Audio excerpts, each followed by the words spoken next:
పూర్ణచంద్రంగా మారుతోంది మేడారం. భక్తులతో కిక్కిడ్సిపోయి కనిపిస్తున్నాయి క్యూ లైన్లు. అటు జంపన్న వాగులోనూ జన ప్రవాహమే. గద్దెల ప్రాంగణంలో భక్తి శ్రద్ధలతో మొక్కులతో సుందర దృశ్యం కనిపిస్తోంది. మహాజాతర ప్రారంభానికి ఇక 3 రోజులే మిగిలింది.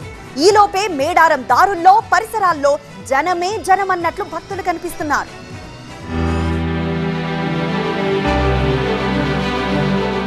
మేడారానికి భక్తులు పెద్ద ఎత్తున తరలి వస్తున్నారు.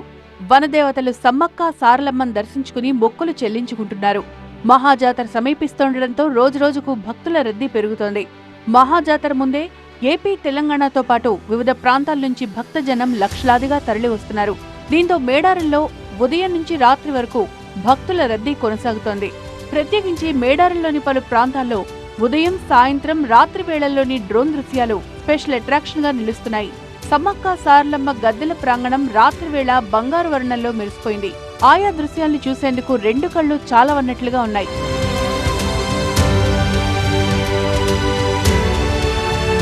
తెలంగాణలోని వివిధ ప్రాంతాల నుంచి వచ్చే ఆర్టీసీ బస్సులన్నీ భక్తులతో కిక్కిరిసిపోతున్నాయి. ప్రైవేట్ వాహనాల్లోనూ వేలల్లో తరలిస్తున్నారు.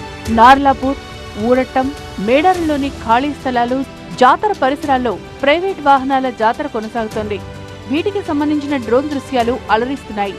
మేడారం దారులు, సెంటర్లు, సర్కిల్స్ అన్నీ కూడా కలర్ఫుల్ విద్యుత్ దీపాలతో వెలుగులు విరజిమ్ముతున్నాయి.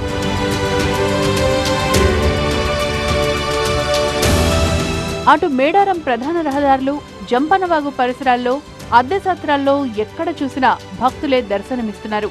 గద్దెల పరిసరాల్లో రద్దీ పెరగడంతో చుట్టుపక్కలున్న మార్గాలన్నీ మూసివేసి క్యూ లైన్స్ ద్వారా మాత్రమే భక్తులను అనుమతించారు. దీంతో క్యూ లైన్లు కిలోమీటర్ల మేర రద్దీని తలపిస్తున్నాయి. మొత్తంగా మేడారంలో భక్తుల రద్దీ 4 రోజుల ముందే మహాజాతరను కళ్లకడుతోంది.